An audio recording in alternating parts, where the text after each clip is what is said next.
Good morning, my dear student and friends. Welcome to our YouTube channel English with Al Rahman Hashmi.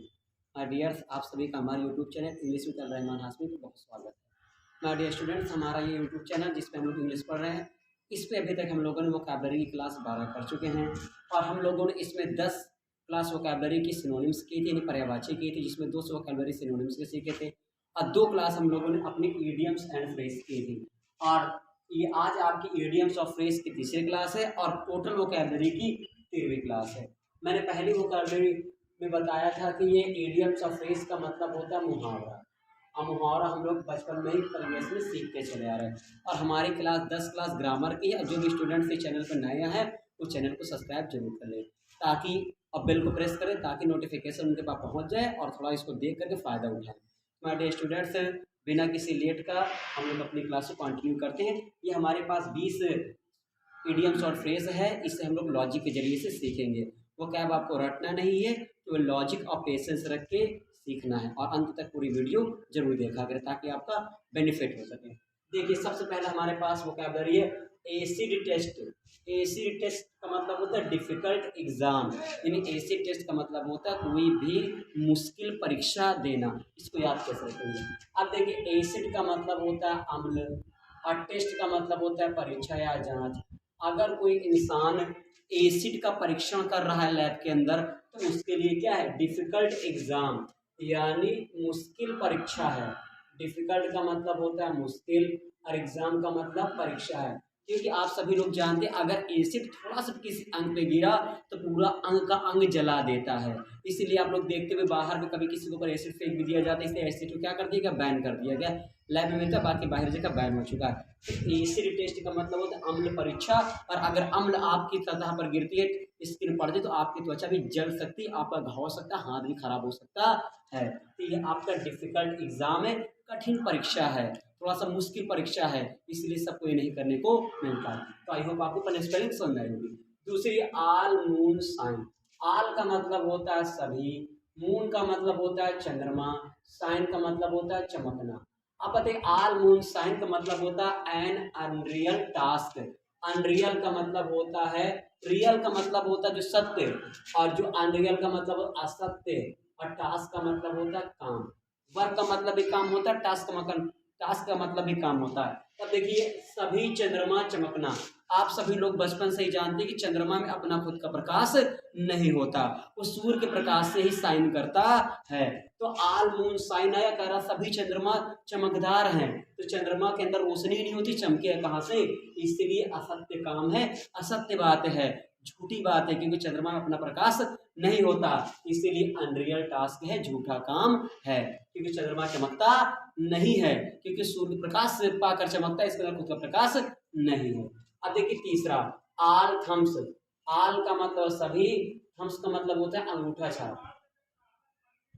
अंगूठा छाप। अब मान लीजिए आपके कंपनी में कोई जगह कोई काम करता है और बेचारा अंगूठा छाप है, तो अंगूठा छाप इंसान जो कम पढ़ा लिखा रहता है, जो अंगूठा छाप पढ़ा लिखा नहीं रहता, वो जो काम करता है वो सही तरीके से नहीं कर पाता। देखिए लिखा, the person who does not work properly. ऐसा इंसान जो ठीक तरीके से काम नहीं कर पाता, क्योंकि वो कैसा है? थम्स है, अंगूठा छाप है, पढ़ा लिखा नहीं, तो उससे हमेशा काम क्या हो जाता है? खराब हो जाता है, गलत हो जाता है। तो आल थम्स का मतलब होता है कि ऐसे लोग जो काम को सही तरीके से नहीं कर पाते हैं। आई होप आपको ये तीनों वोकैब अच्छे समझ में आई होगी। चौथे पे आइए, एन आई फॉर एन आई। आई का मतलब होता है आंख, फॉर का मतलब होता है के लिए, आई का मतलब आंख। अब कहते हैं ना कि मूवी में भी कहते हैं आंख के बदले आंख, जान के बदले जान, ठीक है ना? तो ये कहा जाता है, इसका मतलब होता है जिस चीज जो गया उसी के बदले वही चीज। आंख के बदले आंख, जान के बदले जान, पैसे के बदले पैसे, तो इसे कहा जाता है एन आई फॉर एन आई, आंख के बदले आंख, यानी टिट फॉर टैस। जिसे हम लोग ऐसे बोलते हैं, जैसे को तैसा, जैसी करनी वैसी भरनी, आप जैसा करोगे वैसा पाओगे। तो टिट फॉर टैट हम लोग बचपन में ही कार्टून में देखते थे, जब वो बंदर वाला जामुन और मगरमच्छ वाला रहता है तो उसका नाम ही रहता था टिट फॉर टैट, जैसे को तैसा। तो उसका मतलब एन आई फॉर एन आई, आंख के बदले आंख, नहीं जैसे को तैसा, टिट फॉर टैट। अब देखिए अल्मा मेटर। अब अल्मा मेटर मुझे बताने की जरूरत नहीं पड़ेगी, क्योंकि अल्मा मेटर को ही स्कूल या कॉलेज कहा जाता है। एक वो क्या बात थी और पता चल गई, स्कूल का दूसरा नाम आप ले सकते हैं अल्मा मेटर, कॉलेज का दूसरा नाम ले सकते हैं अल्मा मेटर। एग्जाम में कई बार स्पेलिंग्स पूछी गई एसएससी में, तो याद रखिए अल्मा मेटर का मतलब स्कूल ही होगा। एक ऑप्शन में आपका देगा अल्मा मेटर, नीचे 4 ऑप्शन देगा और पूछेगा क्या है, तो वहां पे स्कूल या कॉलेज होगा, तो वहीं पे आप टिक करिएगा। अल्मा मेटर को स्कूल या कॉलेज कहा जाता है। अब देखिए अ बेड ऑफ रोजेस। बेड का मतलब होता है बिस्तर, ए माने एक, ऑफ मतलब का, और रोज मतलब गुलाब। अब आपका कोई बिस्तर लगा हुआ है, अब बिस्तर में पूरे पे बढ़िया गद्दा तकिया गुलाब लगा हुआ है, तो आपका एकदम बहुत मजा आ रहा है, बहुत गजब का नींद पड़ रही है भाई, तो मतलब गुलगुल था, तो इसलिए क्या कहा गया, an easy and comfortable situation, यानी आसान और कंफर्टेबल का मतलब होता है आरामदायक। इस सिचुएशन का मतलब वो स्थिति, 22 तल वाली स्थिति सोने की बहुत मस्त थी, क्योंकि हमारे पूरे के पूरे बेड पर गुलगुल था और उस पर रोज बिछा था, गुलाब बिछा था, इसीलिए कल बहुत बढ़िया आसान तरीके से आरामदायक नींद आई। तो अ बेड ऑफ रोजेस होता है, इसका मतलब ये होता है आसान और आरामदायक सिचुएशन या क्या नाम है स्थिति। अब यहाँ पे अगर आ जाए अ बेड ऑफ थ्रोन्स आ जाए, तो फिर यहाँ पर थोड़ा डिफिकल्ट क्या हो जाएगा, अनकंफर्टेबल सिचुएशन हो जाएगा, यही अंतर हो जाएगा। अब देखिए आगे, अ फूल्स पैराडाइज। अब देखो फूल्स मतलब होता है मूर्ख की, पैराडाइज का मतलब होता है प्रशंसा। अब बताइए आप किस मूर्ख के सामने प्रशंसा उसकी कर रहे हैं, इसका मतलब हमेशा के लिए कर रहे हैं क्या, उसको केवल तसल्ली देने के लिए कर रहे हैं, काल्पनिक आनंद दे रहे हैं। तो इमेजिनरी का मतलब ये होता है काल्पनिक, और हैप्पीनेस का मतलब तो खुशी। आप केवल उसको खुश करने के लिए बोल रहे हैं, बाकी वो बात हकीकत नहीं है। तो मूर्ख की प्रशंसा करना, काल्पनिक आनंद उसको दे रहे हो, केवल उसकी तसल्ली के लिए दे रहे हो, बाकी सब लोग जानते हैं कि वो मूर्ख तो है ही। तो अफूस पैराडाइज का मतलब होता है इमेजिनरी हैप्पीनेस, काल्पनिक आनंद या काल्पनिक खुशी। अब देखिए next, a chill to the heart. Chill मतलब होता है दर्द, हार्ट माने हृदय। अगर किसी इंसान के हृदय में अचानक दर्द हुआ, तो क्या हो गया, तो सारे घर वाले क्या हो जाते हैं, वेरी अफ्रेड। सारे घर वाले क्या, वेरी वेरी का मतलब एफर्ट मतलब घबराना, तो सारे घर वाले क्या हो जाते हैं, घबरा जाते हैं तनकी में, कहीं हार्ट अटैक तो नहीं आ गया, कि हार्ट अटैक की बीमारी पे इंसान जल्दी बचता भी नहीं है, कहा जाता है 3 बार हार्ट अटैक पे इंसान चला जाता है। तो चिल टू द हार्ट, अगर किसी इंसान के हार्ट में हृदय में दर्द हुआ, सीने में दर्द हो गया, दिल में दर्द हो गया, तो ये घर वाले बहुत ज्यादा क्या होता है, घबरा जाते हैं, तुरंत हॉस्पिटल लेके भागते, कहीं कुछ हार्ट अटैक तो नहीं आ गया।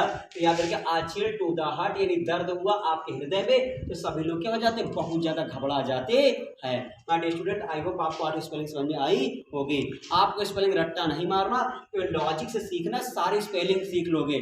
कोई भी टीचर कहता है रटना है वो cap idiom phrase one substitution, तो कहना रटने वाला काम नहीं है, अब हम लोग सीखने वाला शुरू करेंगे, क्योंकि बहुत मूर्ख बन चुके, अब हमको पढ़ाई करना और सीखना है, क्योंकि जब रटोगे तो ज्यादा देर तक याद नहीं रह पाएगा, इसीलिए हमसे वो कैप पढ़िए और इसको सीखना शुरू करिए। अब देखिए a close fisted person. A close का मतलब होता है बंद, फिस्टेड का मतलब होता है मुट्ठी का, और पर्सन मतलब आदमी।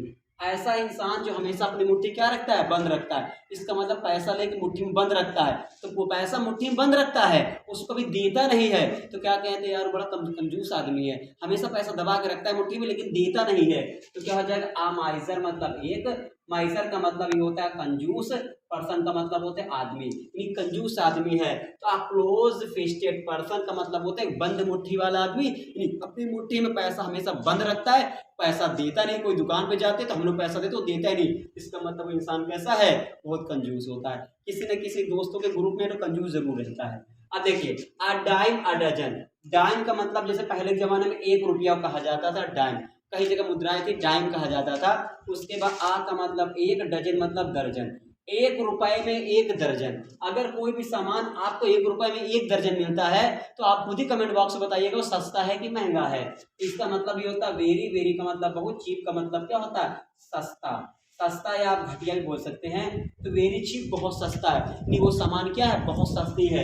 आ डाइम अ डजन मतलब 1 रुपए में 1 दर्जन, यानी बहुत सस्ता है। 1 रुपए में 1 दर्जन मिलता है, 12 मिलती है, खरीद लो क्योंकि बहुत सस्ता मिल रहा है। आई होप आपको 10 स्पेलिंग समझ में आई होगी, 10 कैप आई होगी। तो याद रखिएगा एक बात, वो कैप को सीखना है, रटना नहीं है। जो टीचर कहते हैं बेटा रटना पड़ेगा एडियम्स, कह दीजिए रटने वाला काम बंद हो गया। अब देखिए अगले आइए 10 वोकैबुलरी और। सबसे पहले 11वीं, a man of straw. Man का मतलब होता है आदमी, और स्ट्रा मतलब भूसा, यानी एक आदमी ऐसा है कि बिल्कुल भूसा की तरह, भूसा एकदम पतला सा होता है, तो इंसान कैसा है, पतला सा। इसका मतलब क्या है, वीक मतलब होता है कमजोर, और पर्सन का मतलब होता है आदमी, यानी वो इंसान कैसा है, कमजोर है। भूसा एकदम पतला होता है तो इसका मतलब आदमी पतला दुबला है, तो इसका मतलब बहुत कमजोर है। तो अ मैन ऑफ स्टार का मतलब भूसे की तरह आदमी, बहुत कमजोर आदमी है। अब देखिए ग्रीन हैंड, अब ग्रीन हैंड का मतलब होता है एन अनएक्सपीरियंस पर्सन, ये ऐसा इंसान जिसको एक्सपीरियंस नहीं होता, जिसको अनुभव नहीं होता, कम अनुभव होता है। और ग्रेट हैंड का मतलब होता है एन एक्सपीरियंस्ड मैन, ऐसा इंसान जिसको अनुभव होता है। इसे कैसे हम लोग याद करेंगे, बचपन में हम लोग देखते हैं जो गांव में लोग रहते हैं वो टमाटर बोते हैं, तो टमाटर खेत में जब जाते हैं, जब टमाटर हरा रहता है तो कैसा रहता है, ग्रीन। ग्रीन का मतलब हरा, हैंड का मतलब हाथ, यानी उस समय वो टमाटर कैसा रहता है, हरा रहता है। और हरे की वजह से हम लोग कहते हैं टमाटर भी कच्चा है, अभी पूरे तरीके से पका नहीं है। जब टमाटर कच्चा रहता है, ग्रीन रहता है, तो अनएक्सपीरियंस रहता है, अनुभव उसको रहता है, यानी अनुभव रहता है उस टमाटर को। इसी प्रकार जब ग्रीन हैंड आएगा, इसका मतलब इंसान हरा है, इसका मतलब अभी छोटा है, अभी तक आदेश उसको एक्सपीरियंस नहीं है। तो ग्रीन हैंड का मतलब एक ऐसा इंसान जिसको किसी भी काम के बारे में ज्यादा अनुभव ना हो। याद कैसे रखें, ग्रीन, ग्रीन में हरा, और टमाटर हरा था, तो हरा टमाटर कच्चा रहता, उसको ज्यादा अनुभव नहीं रहता, वैसे ग्रीन हैंड बोला गया तो आदमी को ज्यादा अनुभव नहीं है। अब रेड का मतलब होता है लाल। अब देखिए जब लाल हो जाता है तो टमाटर क्या हो जाता है, पक जाता है। तो रेड का मतलब होता है पक गया, इसका मतलब आदमी को क्या हो गया, एक्सपीरियंस हो गया। तो एक्सपीरियंस का मतलब होता है अनुभवी आदमी, यानी वो इंसान को क्या चुका है, अनुभव। तो ग्रीन हैंड आएगा तो इंसान अनुभवी नहीं है, रेड आएगा तो पक गया, जिसका मतलब अनुभव हो गया, यानी इस क्षेत्र में आकर उससे काफी चीजों के बारे में जानकारी हो गई, उसको सारी चीजों का अनुभव हो गया। आई होप ये दोनों आप कभी भूलेंगे नहीं, टमाटर से अब याद रखिएगा। अब देखिए टू केक वॉक, केक का मतलब आप जानते हैं, केक वॉक का मतलब होता है चलना। अब केक पर चलना एकदम आसान है, बढ़िया, चलो क्या दिक्कत है। तो इसे क्या कहा जाए, इजी मतलब होता है आसान, और टास्क का मतलब काम। अरे केक पर चलना कौन सा बड़ा काम, एकदम आसान काम लगा कर तुम चल के रख देंगे। अब देखो ऑन एंड ऑफ, अब ऑन का मतलब होता है चालू, और का एंड का और, ऑफ का मतलब बंद। आप किसी भी चीज को बार बार चालू कर रहे हो, ऐसे खट से चालू, खट से बंद, चालू बंद, चालू बंद, इसको क्या करो, इरेगुलर कर रहे हो, अनियमित, बार बार यही कर रहे हैं, जिसे कहा जाता है इरेगुलर। अनियमित, एक बार चालू एक बार बंद, एक बार चालू एक बार बंद, इसे कहा जाता है इरेगुलर, यानी चालू करना बंद करना, अनियमित कर दिए। अब देखो मैडन स्पीच मोस्ट इंपॉर्टेंट है, कई बार एयरफोर्स के पेपर में आ चुका है, एसएससी एग्जाम में भी आ चुका है। मैडन का मतलब होता है पहला, और स्पीच का मतलब होता है भाषण। तो आप इधर भी देख लीजिए, लिखा हुआ फर्स्ट स्पीच।